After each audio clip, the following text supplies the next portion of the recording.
Breaking news, and this one is almost unbelievable. Yeah, it's all about new customers at Bet365 because they get $150 in bonus bets when they bet $5, win or lose. And even better, bonus bets can be used on the spread, totals, and player props. There you have it. Bet $5 to get $150 in bonus bets, win or lose. And see why it's never ordinary at Bet365. 21 plus only. Must be physically located in Ohio. Gambling problem? Call 1-800-GAMBLER. TNCs apply. Available in app only. This episode is brought to you by Progressive Insurance. Fiscally responsible, financial geniuses, monetary magicians. These are things people say about drivers who switch their car insurance to Progressive and save hundreds. Because Progressive offers discounts for paying in full, owning a home, and more.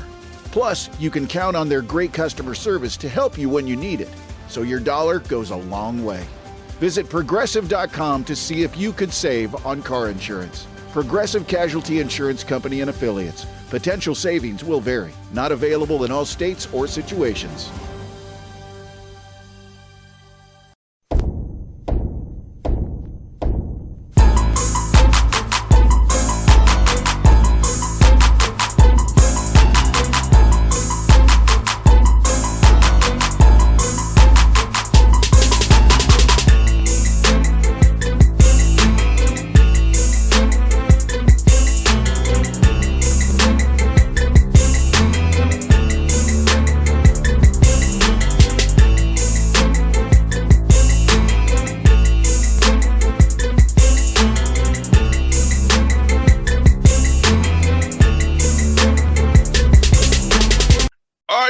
Back on the Bossman show with the new head coach. The Louisiana Tech Bulldogs out of Conference USA. It's Talvin Hester. He comes back home after a year away. Coach Hester, how you doing, man? How you been making rusted, man? And the I-20 quarter over there. Hey, man, I'm home, man. I'm from off 520 in Arlington, Texas, so I'm back home, man. I hear that, Coach. So, man, how does it make you feel, man, if I get you your first head gig after being assistant all these years, man, putting all those hard yards, man, and grinding that? Now you get lead your program once it's over now. You know, it's a dream come true. I'm being really honest with you, man. You start working, and when you first get into the business of coaching, you just want to be around the game. And as you get older and move on and progress, you start getting that itch to get your own program one day and start striving to do the things that it takes to get one. And not everybody does. So I'm blessed. I'm thankful. I'm not going to let these people down in my first opportunity. We're going to work here. No doubt, man. No doubt, man. Excuse Coach Hester, for you. When did you decide you want to get in the coaching business, man? I know my dad's a coach, 81 years old, and my dad says a lot of guys text him this day, talking about thanks, coach, and about all that good stuff, man. So for you, what was your inspiration getting into the business, and what kind of say, hey, I want to become a head coach and eventually head coach? You know what? I wanted to start helping young men. To make a long story short, didn't know what I wanted to do when I came out of college. Started working at Delta Airlines. Phone kept ringing in my ear, man. I was like, this ain't for me. Guy that I knew that taught me how to play called me back and said, man, I heard you were back in town, man. Come help me teach some of these young kids. And I started in AAU, to be really honest, and not a shoe team, not a power team, just a team to help local kids. And I loved it. I joked that I couldn't get any college coaches to listen to me and coming to recruit the kids. So I figured it'd be easier to be on the other side and then just come back and get them. So I did. I went to a little local junior college, asked them, can I help? And 20 years later, I got my own Division I job. No doubt, man. That's so good how you cut your teeth in the business on the side of the ledger. So you knew what you're looking for already. So you was one of them guys who knew what the players were about, because as you said, sometimes college coaches had their mindsets on certain dudes and they may miss a diamond in the rough because he ain't got the right name or he ain't with the right shoe company. So the fact that you had that experience on the other side of it, man, it's gonna help you find those brothers who can really ball for you. It really can help you all win the CSA title, man. And that tough conference you all got out there, man. That's it. I always trust in my own eyes. No doubt, man. And you know what? Kids Coach Hester, I was a co-host at one time in my life, I was thinking about how I answer questions, who I'll book on the show, do a segment this way and that way. So for you, how'd you kind of prepare yourself to become a head coach with the guys you worked for, kind of your responsibilities doing your scouts? And how'd you kind of prepare for this opportunity you have right now? I was blessed to work for some good people.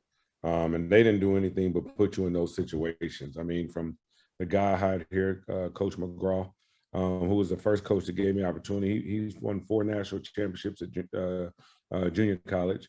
Then I was blessed to be able to work for a guy named Danny Casper, who is his win percentage in the state of Texas at Stephen F. Austin. Of course, people know them as one of the past Cinderellas. I worked there for him for a few years, and then Kelvin Sampson at Houston. And it just kept going on. Paul Mills, Byron Rim, Andre Payne, George Nessman. I just worked for a bunch of good people, Mark Adams, and then Eric Kunkel when he brought me here to Louisiana Tech 4 years ago, actually now, 4 years ago. And they all prepared me. Just they demand greatness. They demand every day, being there every day, giving the right energy and effort, and just being there for the young men. And when you do that and you're around it so long and you see what works, I have an old friend always said, when you know the recipe to chocolate chip cookies, you just want to bake some of your own, you know?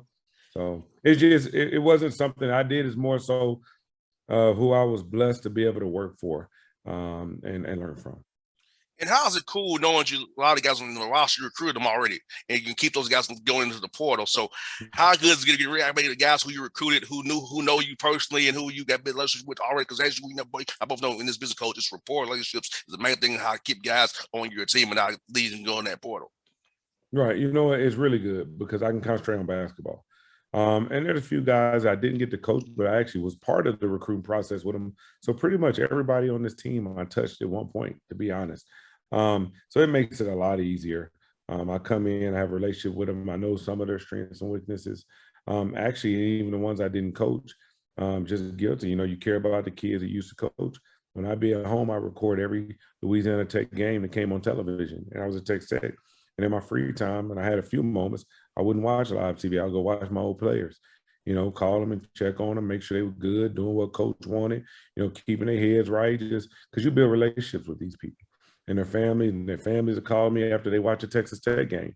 And I'm talking to them about what I saw in their game, you know, just so I've had a relationship with them and I've got to see how they can help and how I think I can use them. So we've been able to jump right in the gym and basketball, get our workouts in, kind of do some things, see what else we can add on, and hopefully we can add to it and start dancing soon. And no doubt, and how important it is having 8 weeks of summertime to work out because get guys better, because player development pieces are a piece that fans don't really realize is very key and vital. It happens during the spring and in the summertime because during the season, you're just focusing on the next opponent and getting the whole team ready to play, not your individual games. Exactly. This is a time where you work on individual development and skill development because, like you say, once November starts or late September, I should say, with practice, you're all focused on team. But it is important, especially for a guy like me who got my first job, because they have to learn me also. I think that's the biggest curve. I know a lot of them. I know a lot of their personalities. I know what makes them tick, but they got to learn who I am as a head coach. And that's what this summer is going to be about. Them learning me, what I expect, what I demand. And then we'll go from there. We'll try to get some games in, some inter-squad games, letting them play so I can give them some of the things that we'll do and won't do, and then we'll move forward. And for you, Coach Hester, what's going to be the ideal Bulldog for you, to what you want the young man in your program going forward, man? You know what? Ideal, good young man, plays hard, loves the game. If you can start with that basis, you can work with them on a lot of things. When you love the game, you're willing to want to get better, get pushed to get better. You eliminate some of the distractions off the court and really focus in on your academics in your game. And I say your academics because they are students. But also, I tell kids, don't let something, let's say you don't love school, but it's a part of what this is. So you got to do it to do the court stuff. So good kids, want a degree, willing to work. We'll work from there. And what's good about Ruston is down the street from Grambling. So, you know, it's stuff to do there as well. It's people, that's a small town, but there's stuff around that you can go do. And being in a smaller town, not being in Atlanta, like I'm in Atlanta, so you can focus on your craft more so than just so you would here. Because here, you're going to be out in the streets a little bit. I don't care who you are. so being down there, you can focus on your craft more so than you could in a big town like Atlanta or Birmingham, somewhere like that. No doubt. I mean, we tell people we want guys that are all about ball. At the end of the day, you got to be all about basketball because at the end of the day, there is college students running around here everywhere. There is. But at the end of the day, it's not much to do outside of the basketball. There's school, you can hang out with the college students, you can love ball and be in the gym. We want guys who want to be in the gym. Like they get it from being in the gym. So that's what we'll look for. No doubt. And you know what's also good, man, being down where you at, you can get 500-mile radius. You can get to Texas, Mississippi, Alabama, and find players, Arkansas as well. Talk about being there you get to find the right gyms, and you get the guys come from Atlanta, come over there. Well, people from little Tennessee, maybe if they want to. So about being there you are to get the right guys to come there, and you can kind of cast your net outwards and get there in the car and or with a plane if you had to.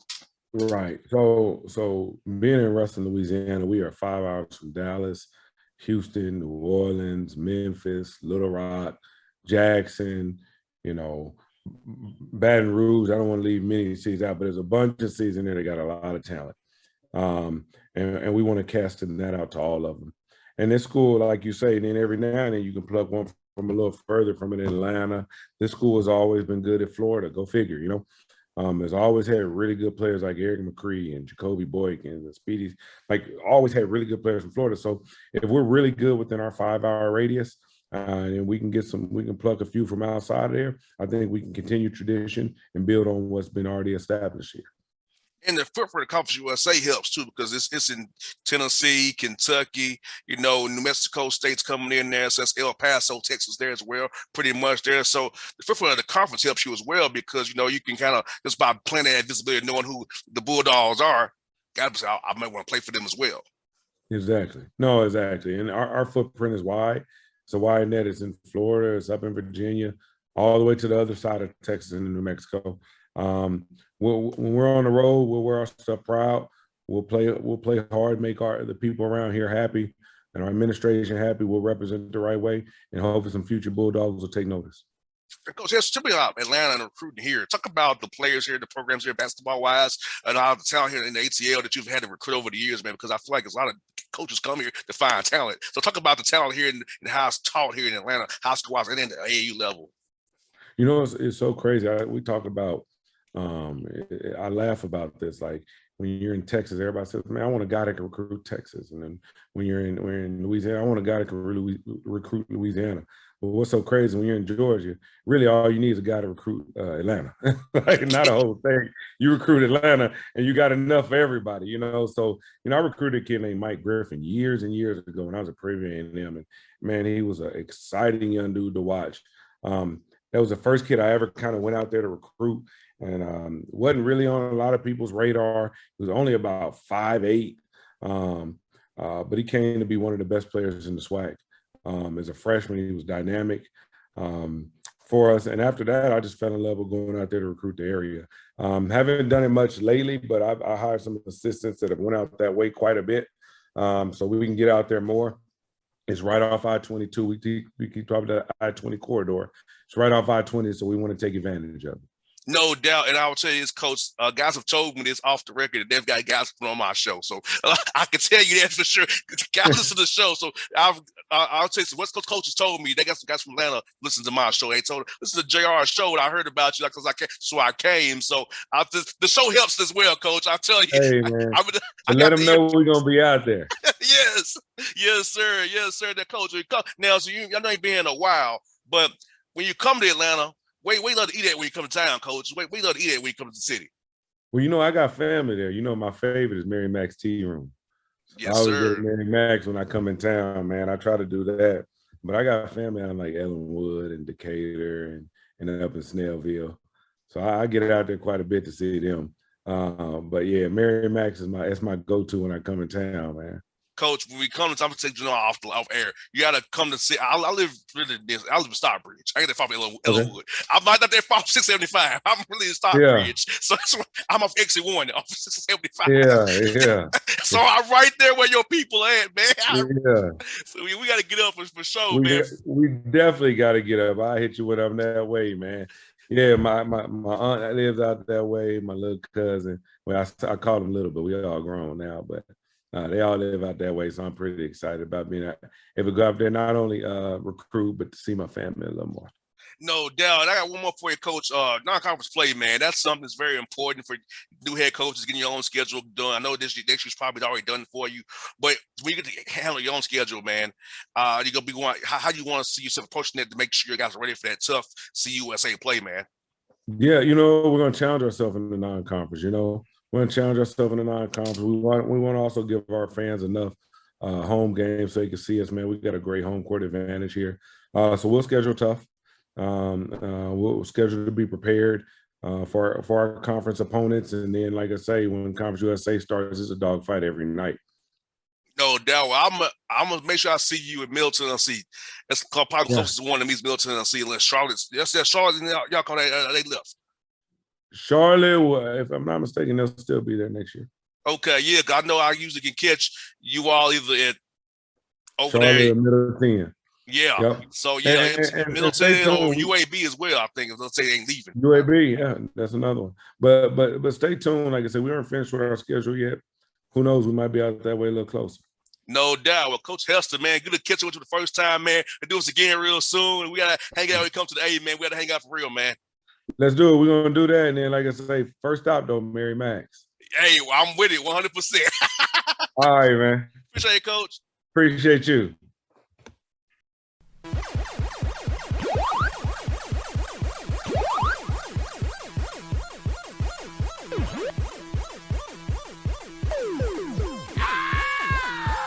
Breaking news coming in from Bet365, and it's no surprise.